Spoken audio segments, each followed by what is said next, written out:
সারা দেশে খাল খননের পাশাপাশি অবৈধ স্থাপনা উচ্ছেদ করা হবে বলে জানিয়েছেন পানি সম্পদ মন্ত্রী শহীদ উদ্দিন চৌধুরী অ্যানি।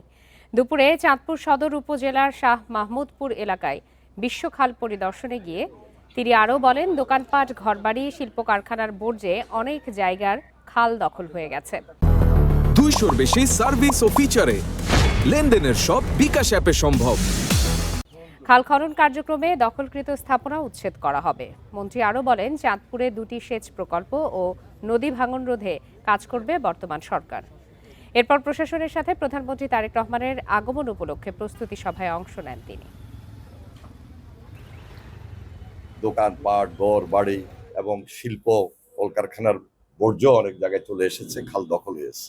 যেহেতু আমরা নতুন উদ্যমে এই যুগান্তকারী পদক্ষেপ মাননীয় প্রধানমন্ত্রীর নেতৃত্বে নিয়েছি, এই কর্মসূচি নতুনভাবে শুরু হয়েছে, নতুন উদ্যোগে শুরু হয়েছে। খাল খনন প্রক্রিয়ার মাধ্যমে আমরা আশা করছি এই দখল মুক্ত হবে,